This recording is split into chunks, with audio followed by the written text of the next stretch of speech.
Baik, di sini sudah ada yang bertanya, Bapak. Izin bertanya dari Lina Kurnia, banyak kasus di mana produk hukum harus diupdate, misalnya denda yang terlalu ringan karena sudah usang dengan inflasi, namun untuk sepakat mengubah undang-undang seringkali butuh waktu. Bagaimana ya, Pak? Pertanyaannya akan saya tampung dulu ya, Bapak, kemudian akan Bapak jawab. Selanjutnya, boleh dilanjut pertanyaan selanjutnya? Dituliskan di kolom komentar.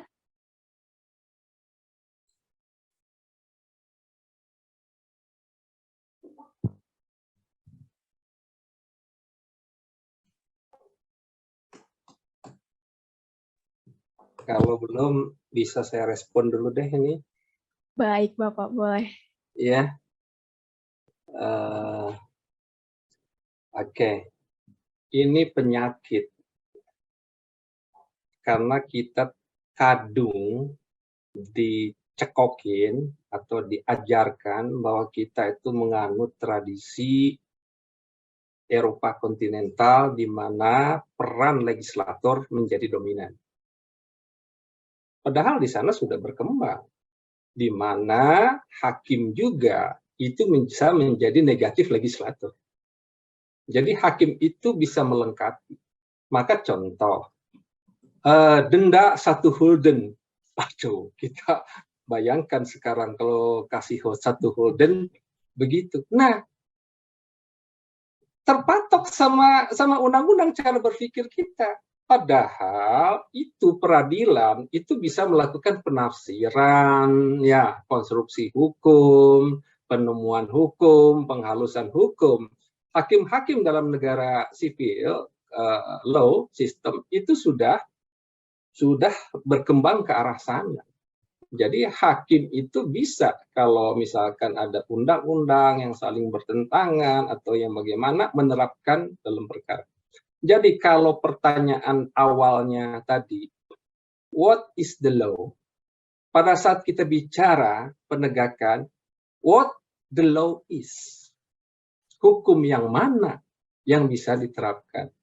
Ternyata di undang-undang dendanya masih sedikit, tidak terbanding. Nah, penyakit ini mempengaruhi para pembentuk undang-undang di DPR. Maka saudara kalau pelajari, undang-undang yang dibuat belakangan pasti dendanya lebih besar daripada undang-undang yang dibuat duluan. Sesuai dengan kurs rupiah terhadap dolar. Subhanallah, itu Indonesia tuh. Nah, pertanyaannya begini saudara. Ada undang-undang lingkungan hidup.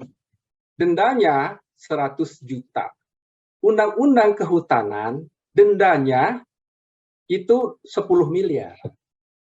Pada saat terjadi kebakaran hutan, ada asas hakim harus menerapkan sanksi yang lebih ringan.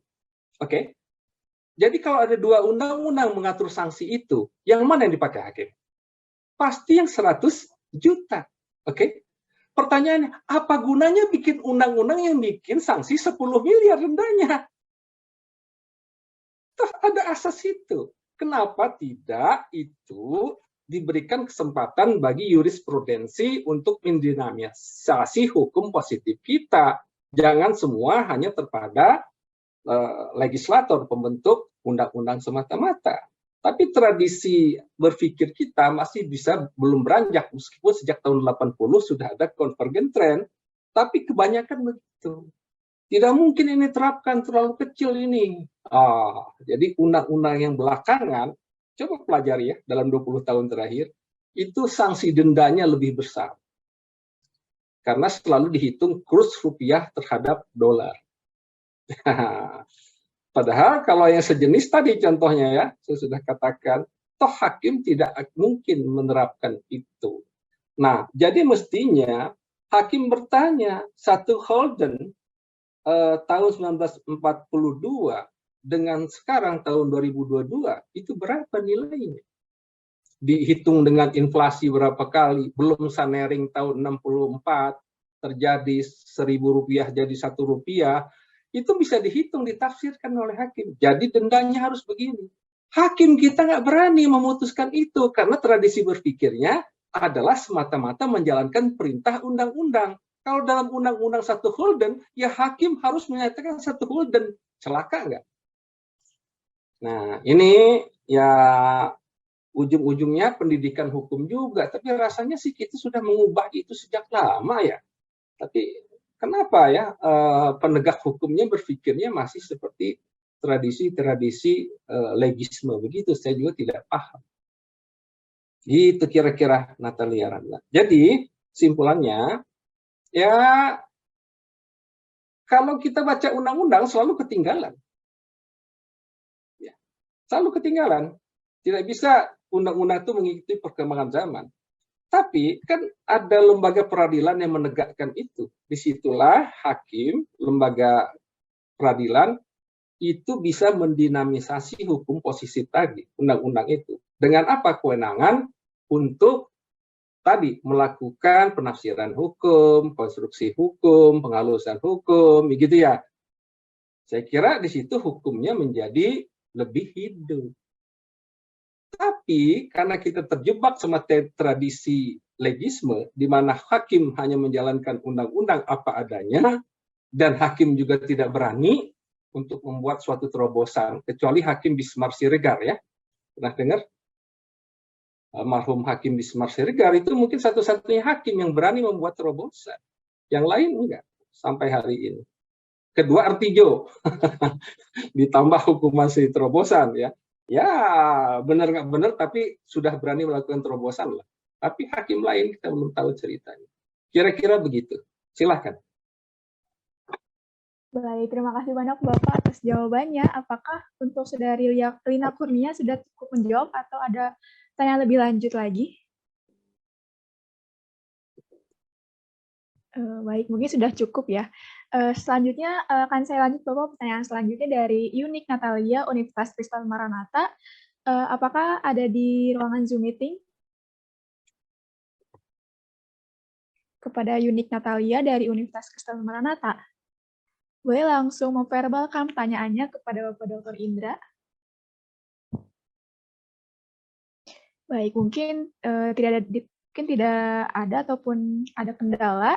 Akan saya verbalkan saja pertanyaannya. Selamat siang Bapak, saya izin bertanya mengenai apa tanggapan tentang pemilu 2024 yang ditunda dan jangan-jangan ada agenda politik lainkah dan dikaitkan dengan sila keempat dalam Pancasila, Pak. Terima kasih Bapak. Boleh Bapak untuk langsung dijawab pertanyaannya? Pemilu 2024, KPU kan sudah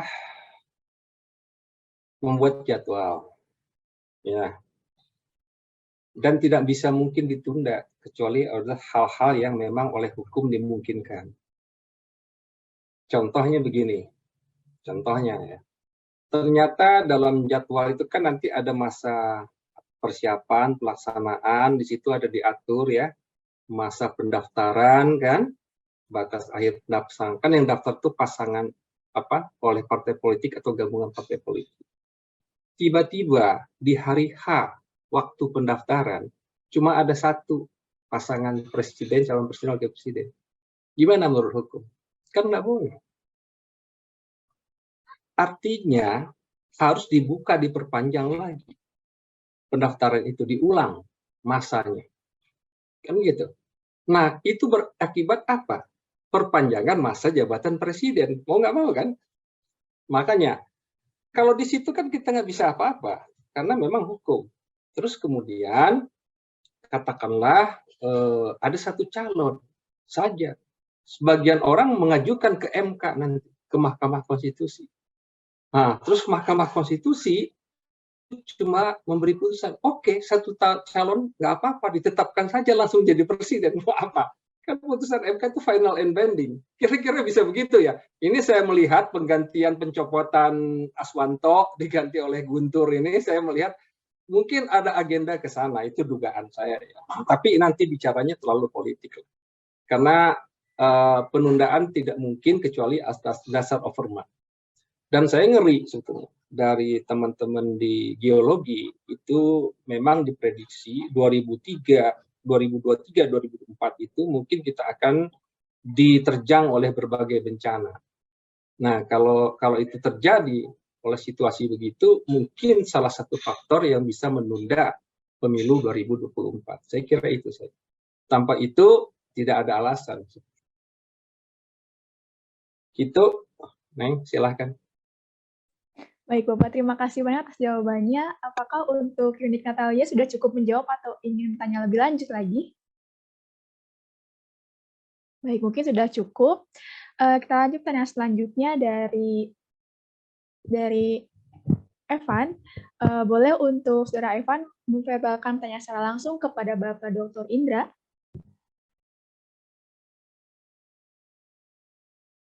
Baik, mungkin akan saya verbalkan secara langsung. Izin bertanya, Bapak berkenaan dengan pendapat Bapak, menurut Pak Indra, kapan suatu hukum sudah tidak relevan lagi paradigmanya dengan perkembangan sosial masyarakat. Berdasarkan praktiknya di dunia hukum, indikasi-indikasi apa saja yang biasanya muncul jika hukum itu sudah tidak relevan dan membutuhkan perubahan paradigma. Seperti itu, Bapak, boleh untuk langsung dijawab pertanyaannya saja? Ya, baik, makasih pertanyaannya. Kita mungkin merujuk pada teori berlakunya dan berakhirnya suatu undang-undang, suatu peraturan. Peraturan itu berakhir berlakunya karena beberapa faktor. Yang pertama dicabut, ya, oleh peraturan yang sederajat atau yang lebih tinggi, kan begitu? Yang kedua itu habis masa berlakunya karena aturan dari peraturan itu sendiri memberikan jangka waktu berlaku. Ya, habis. Ya sudah, dia otomatis dia tidak berlaku. Yang ketiga, dibuat aturan baru yang isinya itu bertentangan atau mengubah aturan yang terdahulu. Ini otomatis norma-norma dalam aturan yang awal itu tidak berlaku. Yang keempat, fakta-fakta hukum yang diatur itu memang tidak ada. Sudah berubah. Ya. Artinya tidak dapat dijalankan. Ya, artinya nggak bisa dijalankan itu karena situasi, kondisinya memang sudah berubah. Gitu ya. Misalkan kita bicara aturan tentang yang paling gampang itu tentang sempadan sungai. Terjadi bencana alam, sungainya belok, berubah, pindah 3 km, aturan sempadan di situ kan nggak mungkin bisa dijalankan. Jadi nggak bisa gitu ya. Mungkin dia harus pindah ke tempat lain. Itu beberapa contoh bagaimana. Kedua, setiap undang-undang, aturan itu selalu tidak bisa mengikuti perkembangan zaman. Selalu ketinggalan. Tadi saya katakan ya. Sehingga karena itu perlu updating. Nah, updating itu ada dua cara. Satu dengan amandemen resmi, dan ini capek. Ya, apalagi amandemennya cuma mengubah satu pasal. Karena undang-undang di atasnya berubah, diubah juga PP-nya di bawah. Jadi tujuannya cuma mengubah cantolan pasal. Ini banyak sekali terjadi kekonyolan seperti itu. Itu kan nggak perlu, gitu ya. Sama, kemarin saya diminta oleh Balik DPR untuk mengubah undang-undang pembentukan Provinsi Jawa Barat. Karena dulu sumbernya, undang-undangnya itu adalah pada saat kita Undang-Undang Dasar sementara 50. Kan sekarang kita sudah pakai Undang-Undang Dasar 45. Jadi harus disesuaikan. Apa yang dirubah? Dasar hukumnya. Jadi mengubah undang-undang cuma mengubah dasar hukum. Konyol. Gitu ya. Nah, padahal ya kita tahu tadi kan disebut ada aturan peralihan. Ya, pasal 2 aturan peralihan yang memperlakukan hukum. Nah, jadi pertanyaannya, apakah KUHP itu masih relevan nggak? Dalam hal tertentu, dalam perspektif politik hukumnya, tentu saja tidak, karena paradigmanya pasti berbeda antara pemerintah kolonial dengan kita. Kepentingannya tentu berbeda. Contoh begini, di dalam KUHP itu, terpidana itu konsepnya adalah pembalasan sebesar-besarnya supaya menimbulkan efek jera. Sementara dalam konsep kita, misalkan dalam undang-undang tentang lembaga pemasyarakatan, yang namanya terpidana itu adalah disebut kesakitan. Orang yang dianggap sakit secara sosial, yang perlu dibina ya untuk kembali dimasyarakatkan, karena itu disebut lembaga pemasyarakatan. Ini kan konsepnya sudah berbeda. Karena itu KUHP harus kita ubah. Cuma alhamdulillah sudah 30 tahun nggak selesai-selesai itu RUU KUHP-nya sampai sekarang. Kenapa? Wallahu alam, saya juga nggak ngerti ya.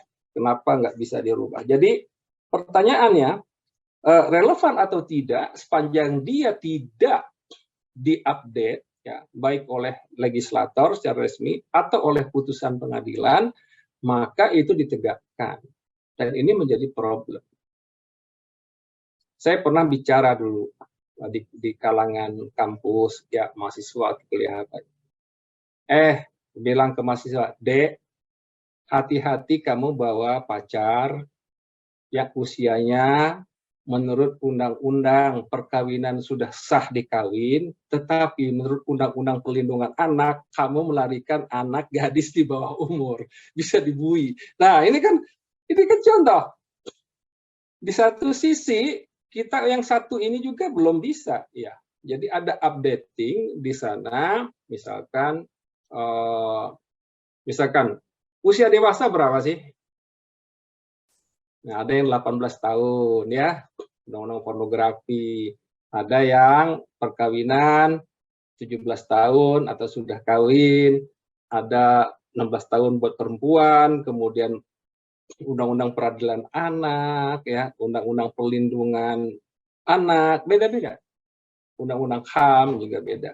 Nah, ini juga bagi kita melihat dalam tataran undang-undang sendiri itu terjadi berbagai ketidaksinkronan. Yang menyinkronkan hukum itu siapa? Mestinya para hakim, para penegak hukum.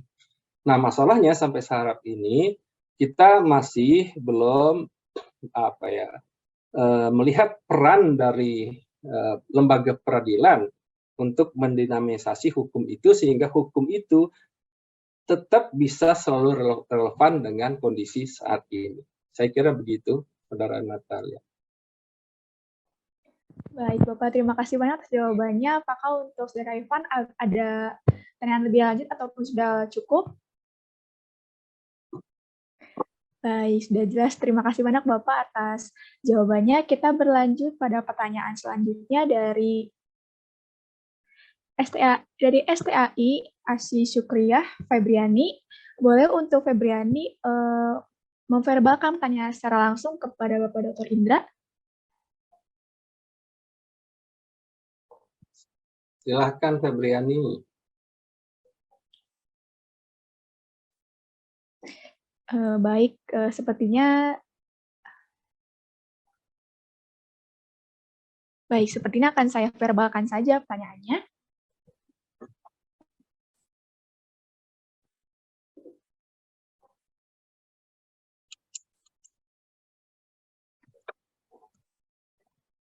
Bagaimana? Silakan.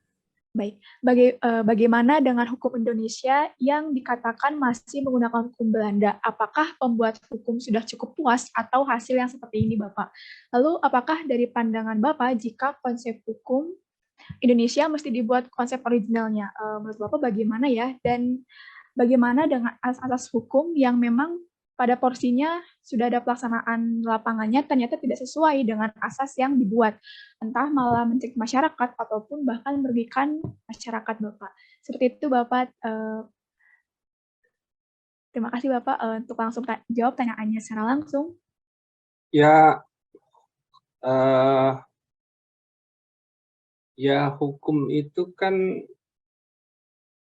bisa merugikan, bisa menguntungkan.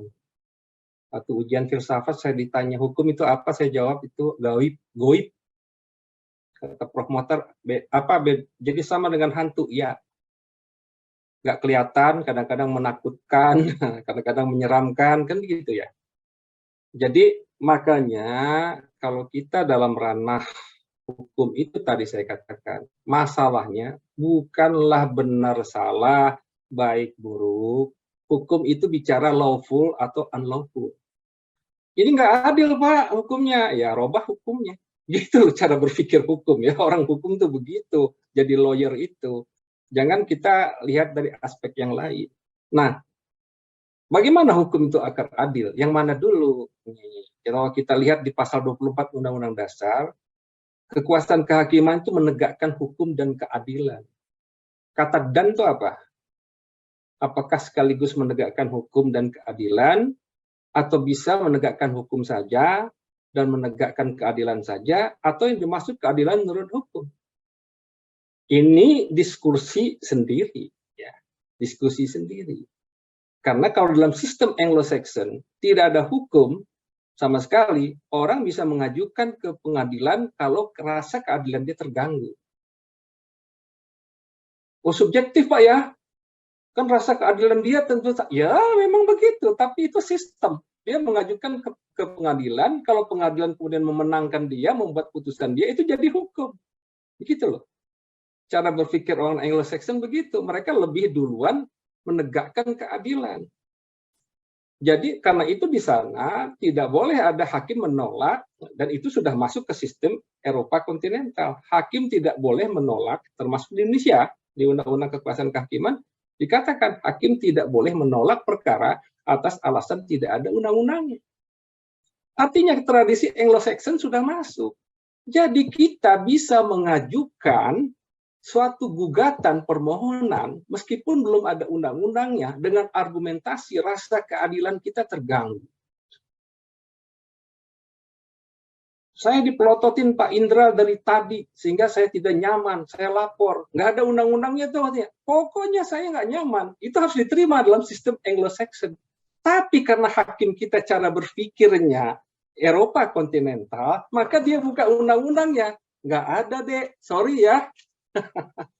Gitu loh. Jadi cara ini begitu ya kira-kira ya. Jadi ya sulit ya kita mengadop dua paradigma yang saling berbeda, tapi di mana-mana convergent trend. Karena itu biasanya sistem itu tidak masuk ke hal-hal yang misalkan di dalam hukum yang sensitif, tapi misalkan dalam hukum bisnis, oke lah, namanya juga hukum bisnis ya.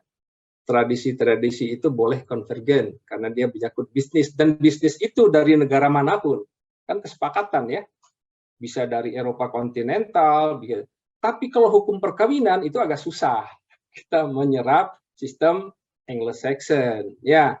Perkawinan antar sejenis di sana sudah sah, di kita kan belum. Oh boleh dong Pak, ya silahkan aja kalau mau ya. Sekolah mungkin gitu ya, kita nggak bisa. Carilah ke negara yang sudah memungkinkan itu. Kira-kira begitu. Nah, Natania ya.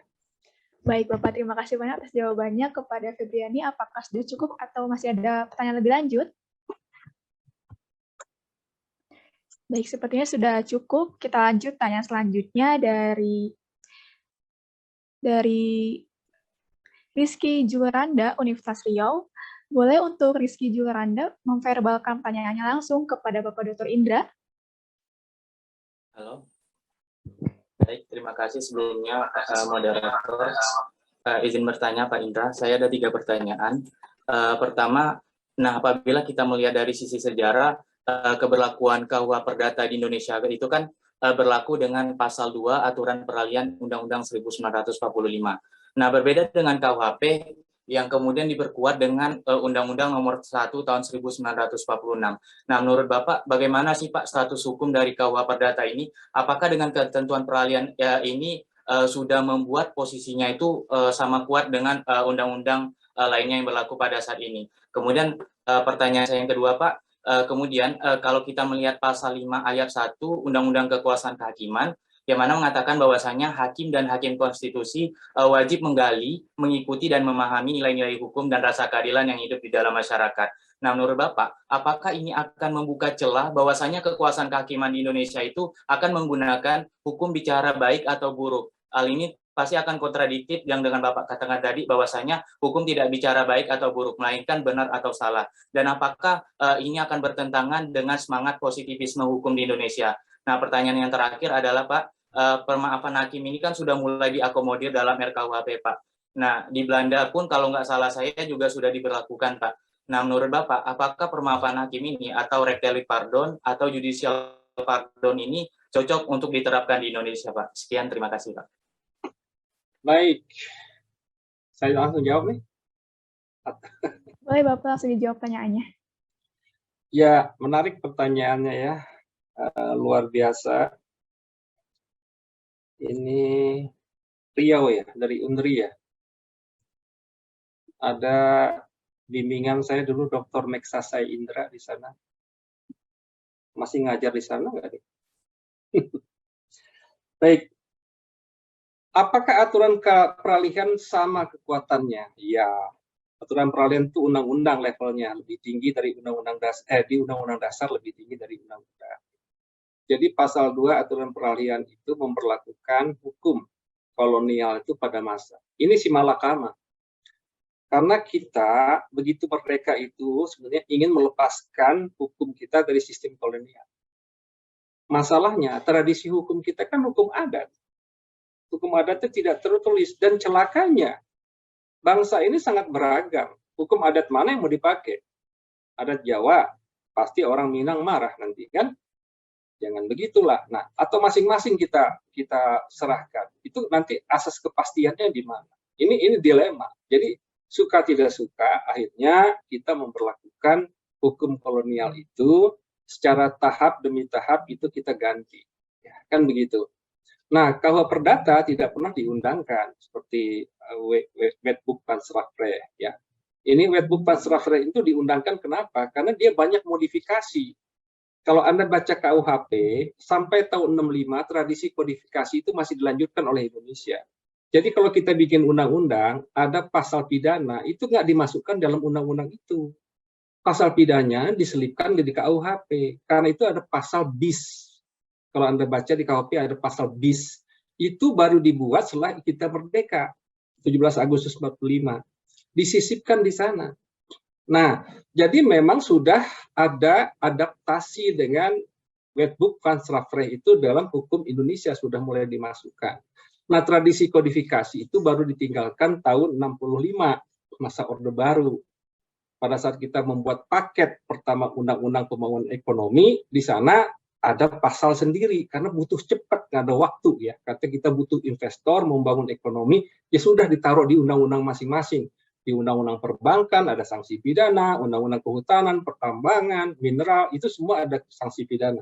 Jadi tradisi kodifikasi itu sudah mulai ditinggalkan sejak tahun 67 tradisinya, ya. Meskipun di TAP MPR 78 itu dalam GBHN pembangunan hukum masih disebut politik kodifikasi dan unifikasi, tapi dalam prakteknya itu sudah ditinggalkan oleh legislator.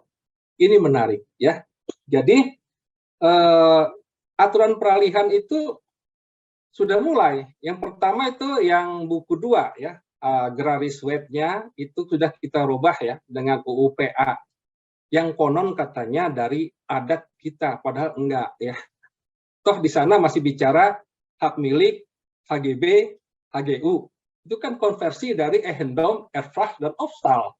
Jadi masih hukum kolonial juga sebetulnya ya. Karena itu banyak ketidakadilan agraria terjadi di Indonesia karena kita cuma mengadop dari hukum Belanda, di Indonesia kan diundang-undangkan, makanya tidak adil. Padahal kalau menurut hukum adat, saya sudah teliti dari Sabang sampai Merauke, apakah tanah itu ada hak milik buat orang Indonesia asli? Ada yang memiliki nggak? Siapa memiliki tanah, lahan? Buat kepala orang Indonesia. Yang Maha Kuasa kan? Kan kita cuma khalifah di muka bumi yang bisa manfaatkan, karena itu di Indonesia cuma ada hak pakai, hak guna, gitu ya, baik kolektif maupun individu. Nah, ada ketetapan MPR nomor berapa ya, 11 kalau nggak salah 78 tentang reforma agraria dan sumber daya alam. Dan saya salah satu penyusunnya. Hanya sayang RU sudah jadi, kemudian untuk kepentingan politik, bisnis, khawatir investor nggak mau datang ke Indonesia karena undang-undang terlalu berpihak pada rakyat kecil, pada ini, maka itu tidak jadi dibahas. Sayang sekali, padahal itu perintah dari ketetapan MPR. Padahal itu tuntutan reformasi. Karena selama Orde Baru kita dihadirkan oleh ketidakadilan agraria. Nah, kedua, kalau kita bicara ini, kita tadi soal hakim, kita bicara tentang sumber hukum. Hakim wajib menggali. Artinya begini, suka ada istilah kekosongan hukum. Ini colong dikoreksi ya, nggak benar. Istilah kekosongan hukum itu salah. Yang mungkin adalah kekosongan peraturan perundang-undangan. Hukum nggak pernah kosong, karena nggak ada hukum tertulis, pasti ada hukum tidak tertulis. Ada hukum adat, ada hukum macam-macam. Ya, hakim bisa menggali entah dari hukum agama, entah dari hukum adat, entah dari hukum kebiasaan. Itulah tugas hakim di dalam membentuk hukum juga, karena itu dia disebut sebagai negatif legislator. Ada perkara ternyata undang-undang tidak memberikan keadilan. Undang-undang ada, tapi nggak memberikan keadilan. Kalau ditegakkan, ini hukum menjadi tidak adil. Maka hakim wajib menggali, menemukan sumber-sumber hukum lain. Bisa dari hukum adat, bisa dari hukum agama, bisa dari macam-macam. Kira-kira begitulah. Ya. Sehingga, apakah itu bisa diterapkan di Indonesia? Saya kira kita lihat perkembangannya saja. Karena di Indonesia tadi ya, kita satu asas berubah saja dari liability based on fault ke strict liability, mengubah cara pandang itu susah banget. Udah 20 tahun itu belum semua hakim punya pendirian yang sama. Demikian juga hal-hal yang lain. Saya kira memang perlu ada semacam hakim-hakim yang punya powerful ya, yang punya pendirian tegas untuk memberikan peran pada kekuasaan hakiman yang ini. Nah, kita satu sisi MK-nya sudah begitu progresif. Bahkan dalam hal tertentu mereka melanggar asas hukum umum, di mana putusannya bersifat retroaktif. Ini kan aneh juga, terlalu revolusioner. Sementara Mahkamah Agungnya kurang. Ini realitasnya begitu. Saya kira begitu ya, Natania, yang bisa saya berikan jawaban. Baik, Bapak. Terima kasih banyak atas jawabannya. Apakah dari Rizky Juleranda ada pertanyaan lebih lanjut atau sudah cukup menjawab? Izin Pak, untuk pertanyaan nomor 3 belum terjawab Pak, mengenai permaafan hakim ini apakah cocok diterapkan di Indonesia atau tidak Pak? Ya, bisa saja ya diterapkan di kita ya, karena itu sifatnya juga bisa universal karena asasnya kan sudah berlaku umum. Juga kita harus lihat tren ke depan. Saudara, kecenderungan di negara-negara maju itu sekarang kalau menyelesaikan perkara itu tidak di pengadilan. Perusahaan-perusahaan besar ya, yang butuhkan reputasi, nama baik, orang-orang tertentu, mereka lebih suka ke mediasi arbitrasi. Nah, celakanya di kita punya undang-undang arbitrase yang mengatakan putusannya final and binding. Tapi dalam praktek lagi-lagi, karena cara pandang penegak hukum kita masih Eropa kontinental, ya putusan arbitrase kan butuh fiat eksekusi. Begitu fiat eksekusi, itu diadili seperti perkara baru. Gitu realitasnya. Jadi menerapkan juga tidak otomatis dia menjadi efektif. Saya kira gitu. Terima kasih. Baik, apakah sudah cukup menjawab jawaban dari Bapak Dr. Indra kepada Rizky Juleranda? Oke, sepertinya sudah cukup menjawab. Terima kasih banyak Bapak atas jawabannya. Kita lanjut tanya selanjutnya dari Said Akbar, Universitas Muhammadiyah Sumatera Utara. Boleh kepada Said Akbar untuk memverbalkan pertanyaannya secara langsung kepada Bapak Dr. Indra. Baik, sepertinya akan saya verbalkan secara langsung. Izin bertanya, Pak, sebenarnya di Indonesia ini menganut sistem civil law atau common law, soalnya kita tidak secara absolut menganut civil law. Seperti itu, Pak, jadi mohon penjelasannya. Terima kasih, Bapak. Boleh langsung jawab tanyanya, Bapak? Ya, tadi kita bicara pasal 2 aturan peralihan, memberlakukan hukum kolonial. Hukum kolonial sumbernya dari Perancis dari Roma. Jadi ya mau nggak mau kita itu ya sudah sejak awal negara berdiri itu menerapkan civil law system. Yang kurang diperhatikan, jauh sebelum Belanda masuk, kita sudah punya sistem hukum sendiri yang sifatnya mehis, religius, konkret, kontan, dan tidak tertulis. Jadi mirip seperti Anglo-Saxon sebenarnya tradisi hukum kita, gitu ya. Kan begitu. Kalau ada perkara kita bawa ke mana? Ke ketua adat atau ke dewan adat. Dewan adat memutuskan. Gitu kan di Minang, di mana di Lombok, di Sulawesi, begitu caranya. Jadi mirip seperti tradisi Anglo-Saxon. Sebetulnya kita begitu tradisinya. Cuman karena kalau supomo alasannya kita ahli hukumnya belum banyak, jadi nanti ya sudahlah, nanti kalau sudah siap ahli hukum, barulah nanti kita bikin katanya undang-undangnya sendiri, kita gantikan hukum kolonial. Itu ternyata begitu.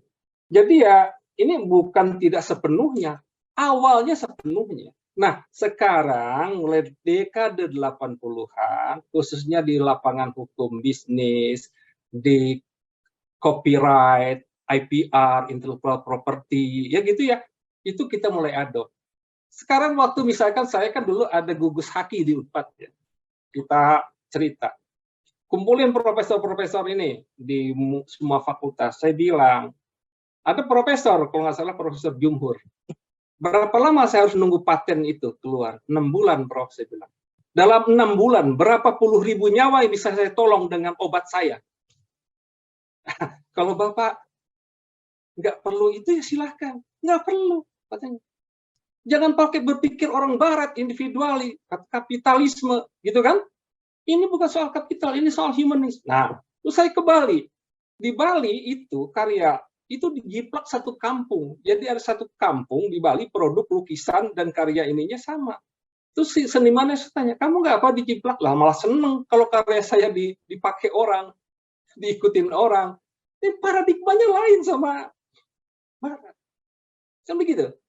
Nah, tapi kita adopt sistem hukum yang cara berpikirnya orang barat. Padahal menemukan hakim, menemukan hukum dari tugas hakim itu harusnya mengangkat dari nilai-nilai hukum yang hidup di kita, yaitu hukum adat. Nah, sampai saat ini upaya itu sangat minim dilakukan oleh peradilan. Ini terus terang aja saya bisa tegaskan begitu. Jadi, Pak, jadi gimana tradisi kita? Sampai hari ini masih civil law system. Kalau kita hitung dari sistem peradilannya, tetap civil law system. Kira-kira begitu ya. Baik, terima kasih banyak Bapak atas jawabannya. Apakah sudah cukup menjawab atau ada pertanyaan lebih lanjut? Baik, sepertinya sudah cukup. Kita berlanjut pada pertanyaan selanjutnya dari Alvin Ali Himawan dari Unpad. Boleh untuk Alvin langsung memverbalkan pertanyaannya kepada Bapak Dr. Indra. Baik, terima kasih Pak Natania.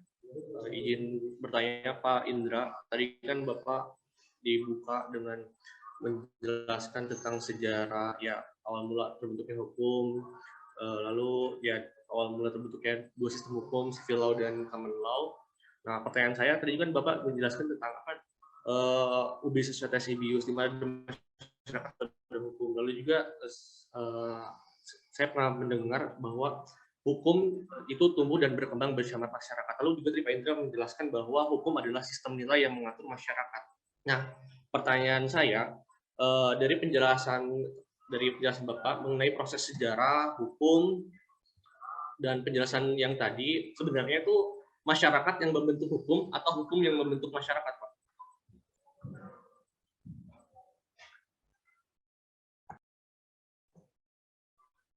Cukup, Pak. Terima kasih. Iya, enggak. Hukum itu untuk masyarakat atau hukum untuk hukum? Banyak orang berpikir sekarang hukum untuk hukum. Pokoknya hukum mengatakan begitu. Masyarakat mau nyalain nggak peduli. Ini nggak benar. Yang membuat hukum itu masyarakat. Masyarakat dulu ada, gitu ya. Tadi saya bercerita di awal itu dari positivis aliran saya, orang tata negara, ya. orang tata negara rata-rata positivis. Bukan berarti saya tidak paham soal aliran historis. Bukan apa-apa. Saya menunjukkan korelasinya hukum dan kekuasaan dibandingkan dengan sistem nilai lain. Tetapi dalam von Schaffrick ini kan bicara hukum itu Volksgeist. Hukum itu jiwa bangsa. Hukum yang baik itu terbentuknya dari mana? Dari konsensus. Kan begitu, ya. Ada teori perjanjian sosial, itu juga negara itu sebagai sebuah legal system, itu merupakan kesepakatan. Nah, uraiannya menjadi panjang gitu ya. Kalau kita lihat kan, yang membentuk itu kan sekarang ini notabene kan atas nama rakyat sebetulnya. Karena dibuat oleh DPR, DPR dipilih langsung dari rakyat dan kita sebut wakil rakyat kan. Ya, pasal 20 ayat 1 mengatakan DPR memegang kekuasaan membentuk undang-undang. Jadi sebetulnya memegang kekuasaan membentuk undang-undang itu rakyat. Jadi sebetulnya sekarang itu masyarakat yang membuat. Cuman masalahnya demokrasinya berkembang nggak? Kita memilih wakil, lalu selanjutnya terserah mereka menganggap membuat sesuatu yang menurut mereka baik buat kita, padahal belum tentu kita butuhkan. Apa begitu? Karena demokrasi juga berkembang. Ini kalau saya ada waktu, saya cerita tentang demokrasi. Demokrasi kita itu tertinggal 200 tahun dibandingkan negara-negara maju. Gitu ya, karena masih berpikirnya demokrasi elitis. Padahal sekarang itu dari elitis ke partisipatif ke deliberatif. Di negara-negara maju sudah deliberatif, kita masih elitis. Kan begitu? Nah, ini menjadi persoalan sendiri juga. Karena apa? Kalau kita lari ke Kelsen, negara itu sebagai legal system. Ya, artinya dia juga sebuah sistem hukum negara ini, gitu ya. Karena itu kekuasaan itu kata Kelsen hanya dua di dalam legal system negara ini, yaitu apa? Law creating dan law applying. Kekuasaan yang membentuk hukum dan kekuasaan yang menjalankan hukum. Sederhana sebetulnya. Kan begitu? Dibentuk tetapi tidak bisa dijalankan, ya sama aja kan bohong. Dia tidak jadi negara hukum. Kan begitu kesimpulannya, ya. Kira-kira begitu. Jadi mana yang duluan? Ya tentu harusnya masyarakat dulu yang terbentuk. Sebelum ada norma hukum, mungkin ada norma-norma lain sebelumnya. Jadi pertama orang nggak ada, kata agama belum turun. Hukum apa dulu? Hukum alam kan? Masyarakat tahu api itu panas. Masa mau dimakan api? Kan nggak mungkin. Karena itu hukum alam. Kan begitu ya? Es dingin, batu keras. Itu mereka berpengalaman dan tahu prinsipnya. Jangan pakai lempar batu, karena batu itu keras. Gitu kan? Kalau buah juga kita tidak tahu. Jangan pakai buah kedondong. Gitu ya. Misalkan atau itu kan semua terbentuk masyarakat yang meng-create itu. Dari mana create hukum itu? Dari nalar dan empirical mereka, dari pengalaman mereka, lalu dari nalar mereka mengajukan sesuatu disepakati oleh yang lain. Pada saat ada opinio necessitatis, bahasanya apa? Anggapan umum yang menganggap itu perlu sama kebenaran, itulah hukum. Ya.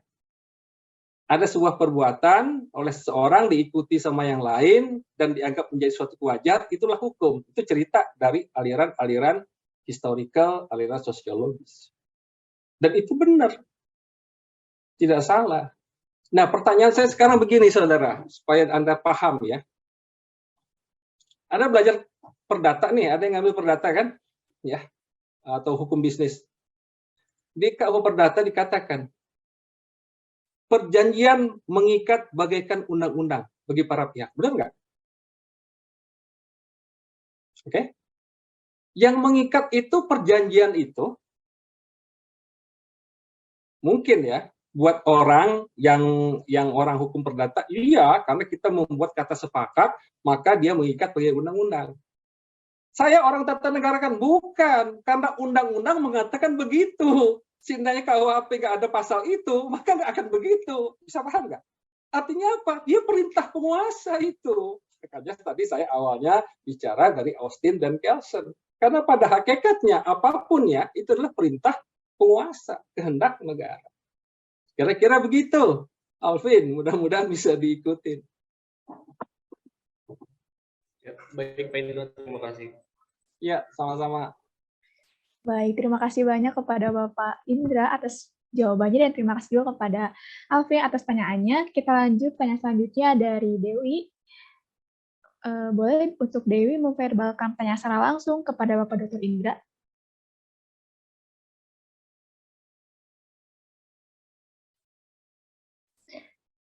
Baik, mungkin akan saya verbalkan pertanyaannya.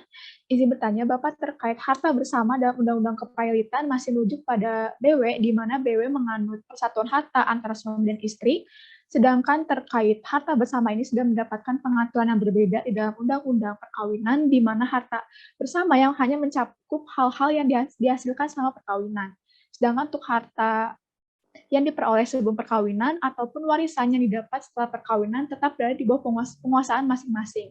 Selaras dengan lex posterior derogat legi priori, seharusnya terkait konsep harta bersama dalam Undang-Undang Kepailitan merujuk pada Undang-Undang Perkawinan, bukan pada KUH Perdata. Apakah hal tersebut diperkenankan walaupun tidak sesuai dengan asas hukum tersebut, atau hal ini justru mencederai asas hukum ini? Bagaimana ya Pak penyelesaiannya? Seperti itu Bapak. Saya akan jawab. Substansinya sih mungkin lebih pas ke Prof. Sony Widiasi atau Prof. yang lain ya, yang di Perdata. Tapi prinsipnya, pada saat ada dua aturan yang sejajar, ada norma yang sejajar, bertentangan, itu ada berapa prinsip hukum umum. Pertama, ya, leg, spesialis, derogat, legi generalis. Itu sudah tahu ya. Nah, KUH Perdata itu leg generalis. Di situ sudah dipotong-potong, pecah-pecah menjadi leg spesialis kan, ya. Untuk tanah, hukum benda, perseroan, semua sudah tercopot menjadi undang-undang tersendiri. Begitupun soal misalkan tadi yang Anda tanyakan, soal apa? Kedudukan harta bersama atau gonogini. Itu kan sudah ada yang terakhir namanya Undang-Undang Perkawinan. Nah, bagaimana kalau ada pertentangan antara Undang-Undang Perkawinan dengan KUHP? Maka tinggal pakai asas tadi, lex spesialis derogat generalis. Atau lex posterior derogat legi priori. Aturan yang kemudian menyampingkan aturan yang terdahulu. Itu kan? Masalahnya, lagi-lagi tradisi civil law, itu cuma paham, undang-undang sepanjang tidak dicabut, itu masih berlaku. Ini lawyer-lawyer yang pinter itu suka begitu pakai. Padahal sebetulnya asas itu sudah ada. Celakanya kadang-kadang lawyer masih pakai Statblad 1938 karena belum resmi dicabut. Bayangkan. Padahal kalau kita paham, itu hukum itu sudah tidak relevan. Tapi sepanjang dia tidak. Nah, waktu Ketua BPHN, Profesor Sunariyati Hotono, dia mencatat kurang lebih kalau nggak salah itu 436 ordonansi wet ya setingkat undang-undang itu masa Hindia Belanda itu yang harusnya direvisi atau dicabut atau diperbaiki. Nah sayangnya BPHN zaman sekarang kehilangan fungsinya, diganti oleh Badan Legislasi DPR yang itu juga ngawur ya, terus terang aja.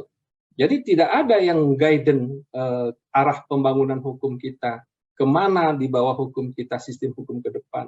Itu nggak ada sekarang lembaga yang mengawalnya.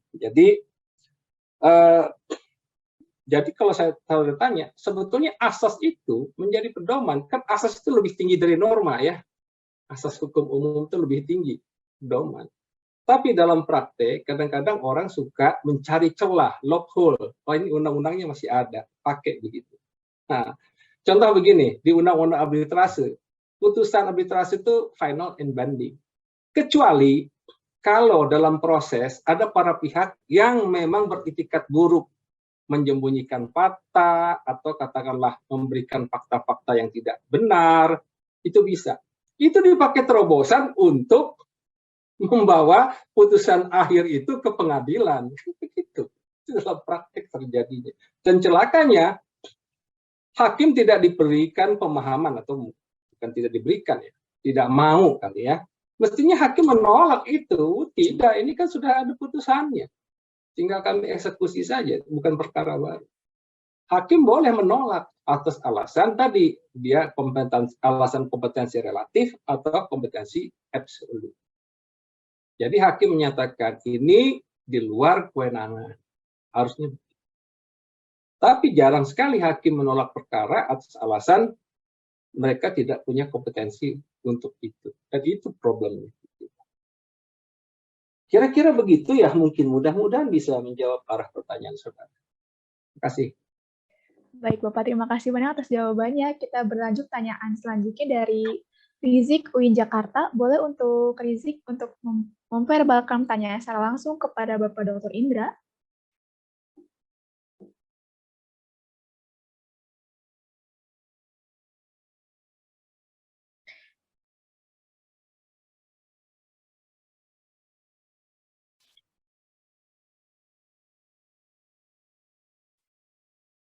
Silakan dilanjut, saya off kamera dulu. Silakan. Baik Bapak.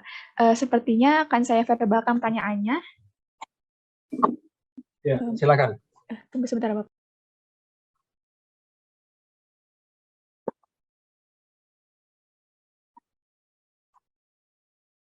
Ya, mangga. Bagaimana dengan amandemen undang-undang sebelum pemilu, legal atau tidak ya Pak? Mungkin hal itu hanya agenda politik atau bukan? Seperti itu Bapak, boleh untuk langsung jawab pertanyaannya?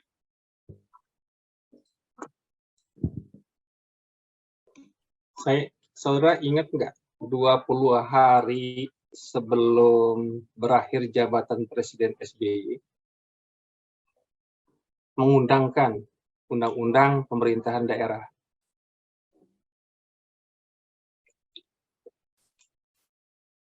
Yang itu dalam waktu 30 hari harus ditandatangani oleh Presiden terpilih berikutnya, itu Pak Jokowi. Kemudian dia keluarkan Perpu untuk undang-undang pilkadanya. Padahal Presiden terpilih sudah ada, ya, tinggal dilantik 20 hari kemudian. Nah, ini masalahnya bukan hukum, tapi bicara etika politik. Ini bedanya kalau hukum tata negara dengan hukum pidana dan hukum perdata. Hukum tata negara itu dua, ya. The constitutional law itu terdiri dari the law of the constitution, aturan-aturan konstitusi, dan the law of convention, aturan-aturan konvensi. Konvensi itu apa? Konvensi itu bukan hukum, tapi political morality. Nah, jadi disinilah hukum itu perlu moral. Nggak bisa kita memisahkan hukum dengan moral. Nah, jadi meskipun mungkin tindakannya tidak masalah dalam hukum, tapi secara moral nggak benar. Itu kan memberikan beban buat presiden yang berikutnya tanggung jawabnya. Kenapa dia tidak tanda tangani pada masa itu saja, gitu kan? Udah dia keluarkan, dia bikin undang-undang, terus dia tidak tanda tangani, berharap ditandatangani oleh presiden berikutnya, misalkan begitu, ya. Jadi bisa nggak dia membuat undang-undang sebelum pemilu? Ya bisa aja, tapi tergantung konteksnya apa, berapa lama, gitu ya. Kalau masih ya 6 bulan sebelumnya, gitu ya, nggak masalah. Tapi kan tradisi di Indonesia emang asik. Jadi gini, dulu itu ada parlemen threshold. Jadi partai politik yang tidak mempunyai jumlah kursi tertentu tidak boleh ikut pemilu berikutnya. Kalau dihitung, maka tahun 2009 itu hanya 7 peserta partai politik pemilu. Nah, tapi partai politik cerdas. Setahun sebelum pemilu, mereka ubah itu. Ditambah, partai politik yang tidak masuk parlemen threshold bisa membentuk partai baru atau bergabung dengan partai lain. Jadi sampai akhir kiamat di Indonesia peserta pemilu tetap puluhan jumlahnya, tetap banyak, bahkan cenderung makin banyak karena dibuat begitu. Nah, gimana ya? Etis nggak? Nah, ini masalahnya etik. Kalau benar nggak secara hukum? Ya benar-benar aja sih mereka yang kuasa membuat undang-undang. Suka-suka mereka. Tapi secara etika, apa iya begitu? Karena semakin banyak partai politik, semakin banyak potensinya, macam-macam lah ya, akses sosialnya, costly-nya juga tinggi, kan gitu, manfaatnya juga, gitu ya. Kita memilih, contoh, presiden Indonesia sistemnya presidensial kan, Dalam sistem presidensial, presiden perlu dukungan DPR nggak? Enggak kan? Presiden Jokowi terpilih dengan suara terbanyak, asik. Partainya cukup besar, punya jumlah parliamentary threshold. Tapi kok bangun koalisi? Anggota kabinetnya dari partai-partai. Jadi pemilu di kita tuh nggak ada kalah menang. Yang kalah juga bisa ikut pada gerbong kekuasaan. Jadi apa gunanya pemilu di kita? Karena cuma bagi-bagi kekuasaan. Nggak ada oposisi, semua masuk. Bayangkan, 7 dari 9 fraksi adalah koalisi pendukung presiden. Padahal ini sistem presidensial, nggak perlu dukungan DPR. Tapi lucu kan? Wah, ini kalau ngomong ke tata negara makin parah nanti. Diskusi kita mungkin belok nanti ke politik ya. Pinter juga Anda mancing pertanyaan saya ya. Jadi amandemen undang-undang oke saja. Nah, lebih tidak bermoral kalau amandemen undang-undang dasar. Menjelang pemilu, amandemen undang-undang dasar. Nanti presiden 3 kali periode katanya, asik juga tuh. Jadi pemilu nggak usah. Bisa aja toh.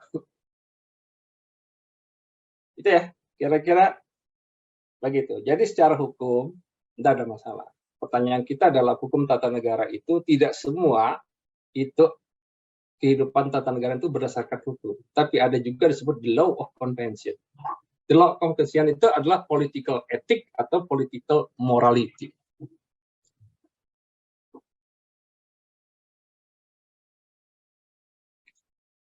Silakan. Baik, Bapak terima kasih banyak atas jawabannya. Karena pertanyaan tadi merupakan pertanyaan terakhir, mengingat sesi diskusi dan tanya jawab telah berakhir, sehingga dari pemaparan materi yang disampaikan dari Bapak Dr. Indra, dapat disimpulkan bahwa tidak ada satupun ahli yang bisa mendefinisikan secara memuaskan apa itu hukum. Hukum bisa dilihat sebagai gejala normatif, maka hukum itu tidak lain dan tidak hanya dari sistem nilai, sistem hukum juga selalu bergandengan dengan kekuasaan dan dapat dipaksakan dengan kekuasaan juga. Maka hukum itu juga suatu sistem nilai yang dibentuk oleh kekuasaan. Menurut Profesor Muhtar Kusumaatmadja bahwa kekuasaan tanpa hukum adalah kesewenang-wenangan dan hukum tanpa kekuasaan adalah angan-angan. Setiap negara memiliki tradisi masing-masing, maka sistem hukum Eropa berupa Eropa kontinental atau civil law yang bersumber dari hukum Romawi yang merujuk pada suatu aturan yang bersumber pada aturan tertulis dalam undang-undang, dan Anglo-Saxon atau common law yang bersumber dari suku nomad, yaitu hukum baru muncul setelah ada kasus dari judge-made law. Pembentukan hukum juga erat kaitannya dengan kisah Robinson yang telah Bapak Indra jelaskan, bahwasannya bahwa sehingga harus ada primus inter pares yang menentukan kemajuan masyarakat. Saya itu juga dalam pembentukan undang-undang harus ada asas kejelasan rumusan, dan asas yang dapat dijalankan. Baik. Karena keterbatasan waktu, saya memohon maaf sekali lagi bagi para peserta yang belum mendapatkan kesempatan dalam bertanya, dan pertanyaan dapat diajukan dalam kelas akademik sejarah hukum rangkaian kedua atau kelas akademik selanjutnya. Sekali lagi terima kasih banyak Bapak atas pemaparan materi yang sangat komprehensif dan kesediaan waktunya untuk berbagi ilmu bersama kami di sini, yang tentunya dapat menambah pengetahuan serta wawasan bagi kita semua, terutama sebagai mahasiswa hukum. Saya ingatkan kembali kepada para peserta untuk mengisi link presensi yang telah dibagikan oleh panitia di kolom chat. Selanjutnya ada sesi penyerahan plakat dan e-certificate kepada Bapak Dr. Indra yang akan diberikan oleh Project Officer kelas akademik sejarah hukum rangkaian pertama, yaitu Dianggi, dan didokumentasikan oleh tim Medfo. Kepada Dianggi dan tim Medfo dipersilakan. Baik, Pak Indra, terima kasih Pak sudah mau membagikan ilmu yang begitu luar biasa dan komprehensif tadi ya Pak, dan banyak juga yang bertanya tadi. Mungkin ini ada sedikit apresiasi dan kenang-kenangan dari kami selaku panitia untuk Pak Indra, mohon diterima ya Pak. Mangga. Terima kasih ya atas aktivitas yang kalian jalankan. Saya surprise ya, karena banyak sekali pesertanya dari universitas lain ya, bahkan dari Sulawesi saya lihat, dari Parepare, dari Tadulako, dari macam-macam lah, banyak sekali ya, dan memang banyak lulusan Unpad di sana dosen-dosennya. Ya,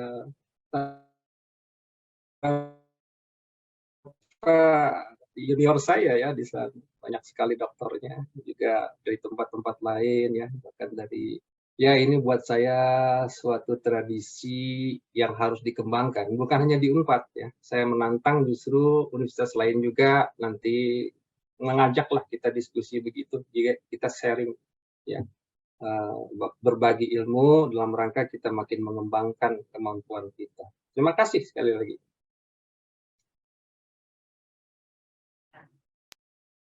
Iya, kalau begitu izinkan saya untuk mengambil dokumentasi. Siap-siap. 1, 2, 3. Sekali lagi. 1, 2, 3. Baik, terima kasih banyak Bapak dan juga Dianggi. Saya kembalikan lagi ke MC.